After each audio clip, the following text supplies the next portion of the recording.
Hello, everyone. Welcome to a very special edition of the Stylin Vibes podcast. I have a very special guest, singer, songwriter, Sevana. How you doing? Thank you for having me. I'm excited. Your energy is very lively right now. Oh, so I have a quick story to tell you. Yeah. So, I make some lunch. I have some leftover callaloo. I fry some plantain. I'm say, oh, I love you like plantain. I said you can put anything in there, but I love the song. I know you haven't released it yet officially, but your album, your EP drops on Friday. So just tell me about how you feel. I am over the moon about it. Honestly, I feel like it's the best music I've created personally, you know, and I'm excited. I'm very excited. You've had a previous EP. It was Selftitled, but that was a few years ago. What has changed for you since then? Everything. I'm the most confident I've ever been. I learned so much in terms of music and how I want things to sound, and I put all of that into this EP. And also I did all of the visual. Like I had a real directing hand in how all of the visuals turned out, from the EP cover to If You Only Knew, which is the first single that you see now. I'm available everywhere, and the videos on YouTube, to Mango that you're about to see. So yeah, yes, Mango is fun, and I just watched the video. I think everyone is gonna love it. What I really love and what you're exploring is every time you come out with a new video, it kind of gives us a different side of you, almost like an onion peeling back a layer. I feel like we know something about you every single time you release something. So is that on purpose, or that's just your personality? Here's the thing, the whole idea, thank you for your question. The whole idea of Be Somebody is about being myself and all sides of myself, because we're multidimensional, right? We're nuanced people, especially women, right? So I kind of just wanted to do that. And it ended up being that the EP itself, listening to it, no two songs sounds the same.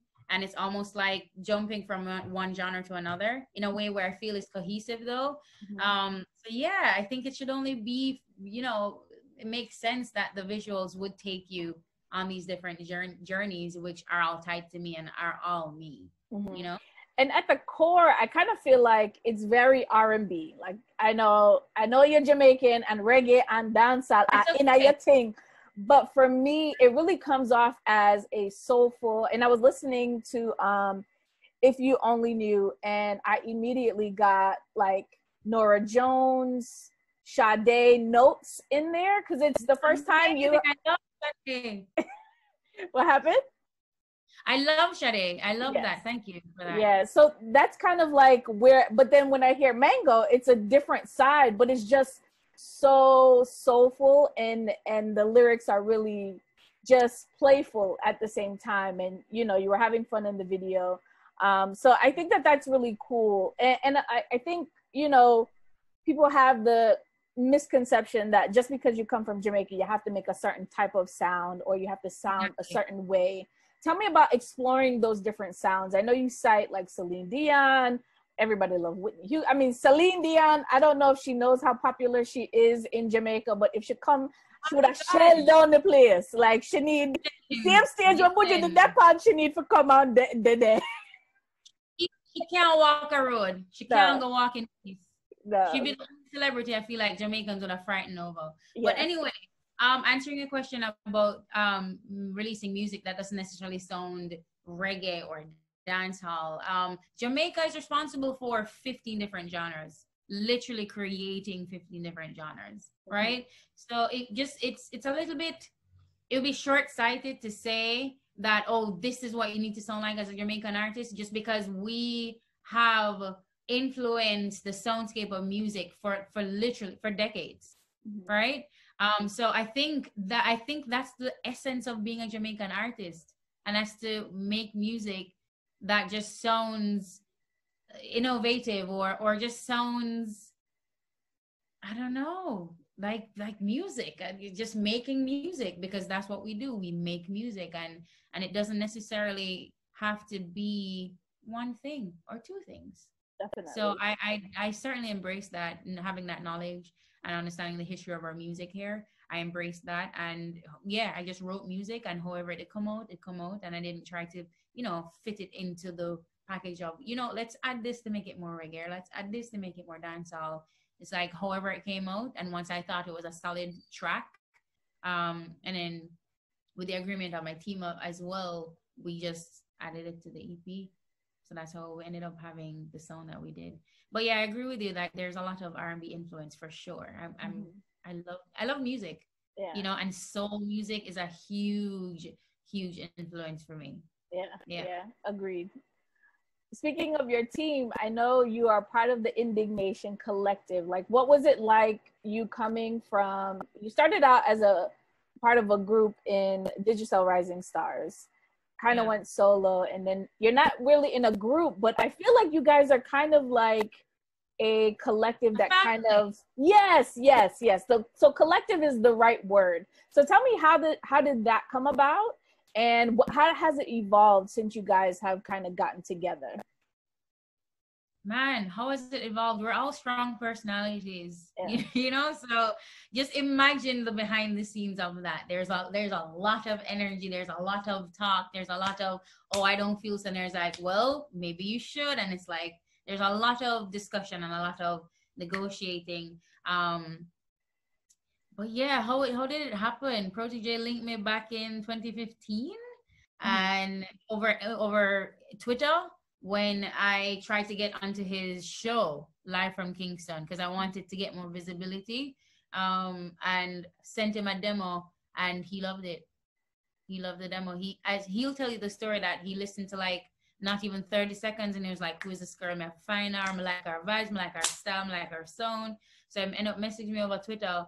And then, yeah, we just scheduled a meeting, and then we've been thick as thieves since then. Or maybe not thick as thieves, but like, we've been working together. Yeah, we're not team.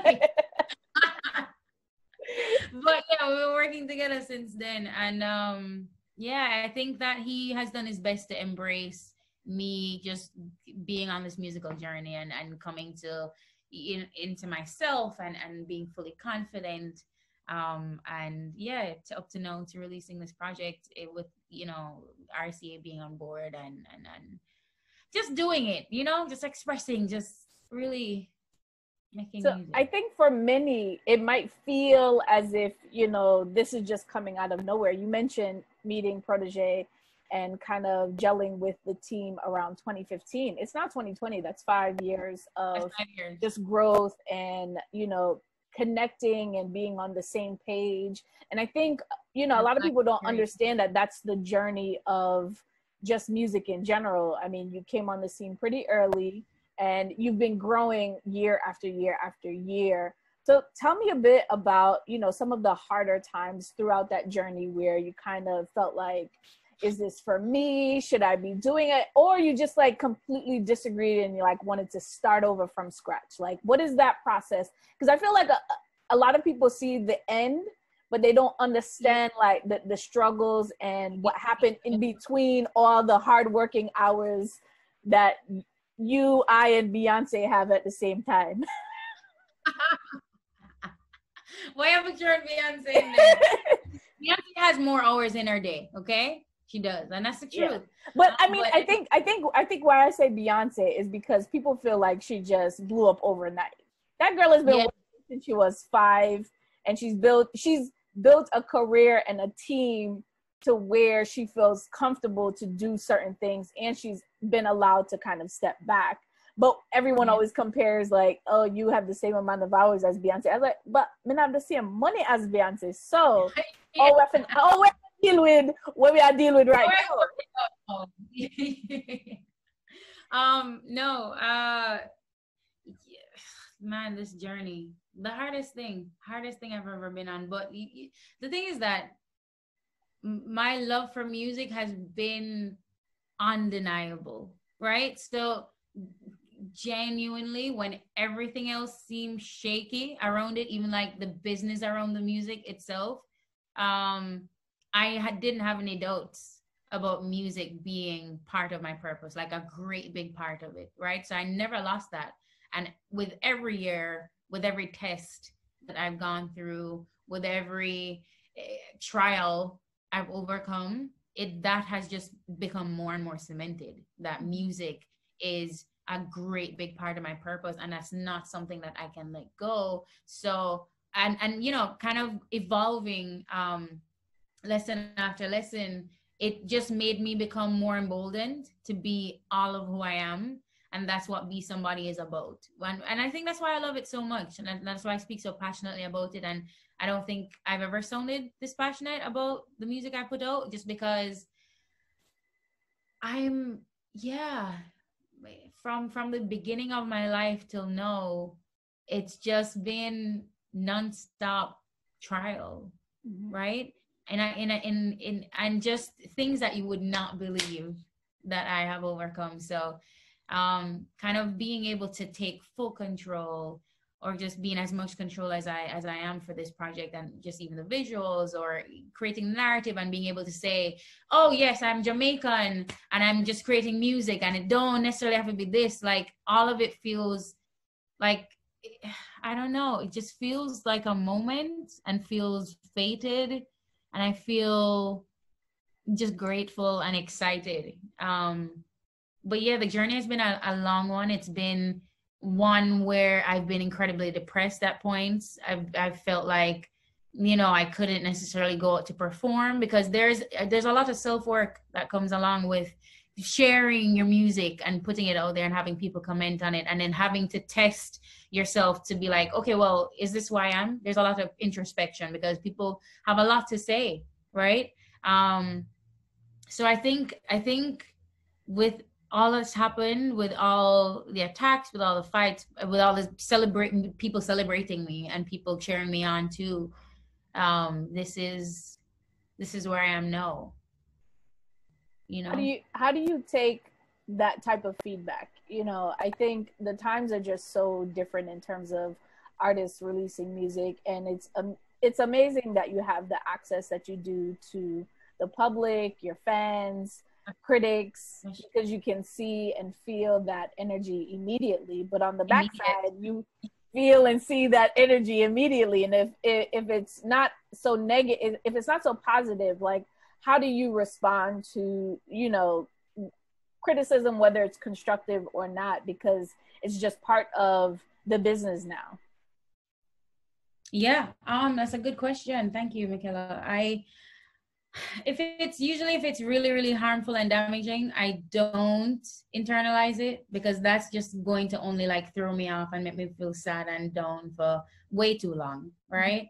Because I feel like all the time, and too intensely, I would say. So if it's something that is just hit the galaxy man, you know, like something would just a come from my neck, then I will just ignore it, because then it's not useful for me. It's not useful for my spirit or my thinking.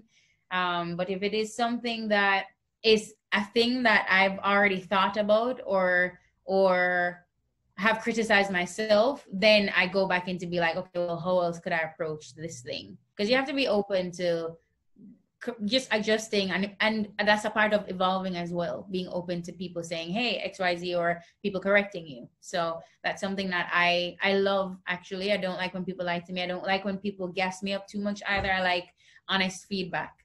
And so, and if that comes with, oh, well, you know, this coloring for this video doesn't look as good as it could be, maybe you should revisit, then I'm going to be like, I hear what you're saying, and based on that person's expertise, I will take it into consideration.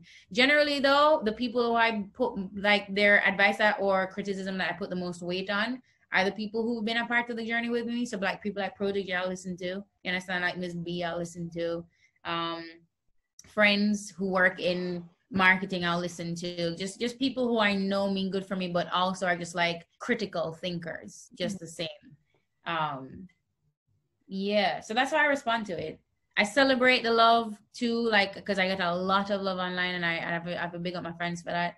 I celebrate that, but I also don't let it be the thing that builds up my worth. I kind of just have a working worth foundation to start with. That makes sense. It does make sense. That makes sense. And I think that's good to kind of just keep that grounded, and you have a foundation, and you're not really looking for outside validation necessarily, but you're open to feedback. So that's kind of how that comes across, which I like. Yeah, because honestly, you get torn apart. You will get torn apart. There's been 3 different times now I've been dragged on Twitter, and if I was compromising who I am in any way, I would have for sure like probably hurt myself, because it's tough to have people tearing you down. Like it's tough. So you really have to know who you are and why you're here, and be able to revisit those like reasons whenever you're tested in that way. So studio or stage, which do you prefer if you had to pick? You're like, I don't want to pick. I choose. I can't just, there's nothing what like do you like about both?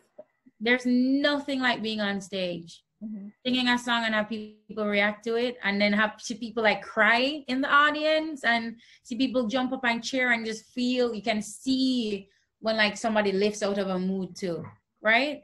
Like you start the set and them face so long, and then by the end they're smiling and like grinning, and then they come talk to you backstage. There's nothing like that. That sharing of energy. It's a palpable thing for me. I love that. But then I also really love the creating process. Love writing out my feelings, to being like, JLL, this is the song that I'd want. This is the direction we should get Monty for guitar. And then listening to the mixes and being frustrated when they don't come back oh, I want it, and then sending feedback. I don't know. Each has its place, because you have to make sure so the performance good too in studio, as far as delivery stuff. But maybe stage. I prefer stage, because it's different every time, and there's nothing like it. I think it's just a different energy that you get from both. And I think the studio energy really depends on what you're working on, who you're working with, and kind of setting that tone. And it's for a longer space of time. That I think people don't realize. Like, I know a lot of people say, oh, I wrote this song in like 10 minutes. And I'm like, that's great, but there's 10 more hours that have to happen after the 10-minute songwriting process. And and so I don't necessarily think that there's a time span in which you can create a great song. So for you, what is that process like? Do you hear melodies? Do you write first? Or do you kind of just go to the studio and kind of jive from there? Honestly, songs wake me up out of my sleep sometimes. Like I will literally in my dream write songs and wake up and write the song. Usually if I'm starting to write a song, the melody is right there with it in my mind, which is how I can then record it and then give instruction to like the musicians to be like, hey, can you follow this? Or could we try this chord or this phrase? And then also too, hearing a beat can really set it off for me too. There's not one way. I will just be meditating or go on a walk. I'm gonna see 2 people hold a hand, and that moves me, and I open my phone immediately and do a voice note of the beginning of a song. You know what I mean? I'm kind of, it's just like wherever it hits me, I keep myself very open to just how songs can happen, or how I can be inspired to write a song. Because I'm in love with music. Like you have no idea, like you don't understand. I love music. Like, and I want it to find me wherever I am. Yeah. That's beautiful. So what do you do when you're not doing music? It sounds like you're always doing music, but when you're not, what are you doing? I am going to the river. I am dancing. I am hanging out with my friends. I am cooking. I'm eating. I'm lecturing my brother. I am calling my sister. I am cleaning. I love to clean. I'm gonna start a cleaning company. I'm planning visuals and Mama name for you, Vanna's Vanity, clean and nice. Yeah, no one to clean like we. But yeah, so all of those things, yeah. Dancing too, love that. So in terms of your style, how has that evolved? I see you try a number of different looks over the years in terms of from your hair to how you dress. Like how would you describe your style journey, and how has it changed? Well, it's just like the musical journey. It's kind of like really figuring out what works on my body and what I want to wear too, and it doesn't look just one way for me. Because I don't know, that's something I really like too. I like putting on different aesthetics and, you know, expressing myself in that way, like clips in my hair for no reason in the morning if I feel like. But then also making it look interesting enough or look good enough, right? But yeah, I think my style is, I think it's glamorous. I think it's also very street too. There's like a street element. There's also an Afrocentric element, right? Man, I don't know. It's clean because I like clean lines. And I like when it's interesting too. I like it to be like a conversation starter. You know, I kind of just like it. If I have an idea that, oh, I'm gonna put some buckles on this thing where you don't normally have buckles, because me and my brother, we collaborate to come up with my looks. He makes 95% of my clothes right now. Oh, okay. Yeah. So it's kind of like, oh, if I want to put like some strings on the thing, I can put it on it and then just wear it and see how I feel. Because it's really about how the clothes makes you feel. You know? Yeah, I agree. So if I feel liberated and like incredibly feminine or sexy or like an assassin in an outfit, then if that's the vibe I'm going for, then I feel like I've won. What's one trend that you are really feeling right now? Oh my God, I love the dusty pink. I love the dusty pink. I love the cold neck vibes. I love that. Like slip dresses. I love with the clips all over the hair. I love the scarves too. Tied down scarves. I love pearls. I really love pearls. I need some real pearls in my life. Hopefully somebody can give me some pearls. Real pearl. Yeah, I like heels. I've always loved heels though. Like still really dainty. Yeah. But I also like sneakers. Yeah. But those trends, all of those trends, I guess. Yeah. Yeah, you have a few, which is good. Well, thank you so much. I truly appreciate you being a part of the podcast, and all the best. I know it's going to be an amazing EP launch for you. So keep giving us good music and we'll keep enjoying it. Thank you very much. I just want to push the people. Go on Apple Music, Spotify, Amazon, Tidal, everywhere. EP Be Somebody out July 31st. Very proud of it. And follow me on social media. Search Sevana, Sevana. Call me Sevana. Join the journey if you feel like. And thank you for having me, Michaela. Thank you so much. I appreciate it. Of course, anytime. For 15 different genres. Literally creating 15 different genres, right? So it's a little bit, it'll be short-sighted to say that, oh, this is what you need to sound like as a Jamaican artist, just because we have influenced the soundscape of music for decades, right? So I think that's the essence of being a Jamaican artist, and that's to make music that just sounds innovative or just sounds, I don't know, like music. Just making music, because that's what we do. We make music, and it doesn't necessarily have to be one thing or two things.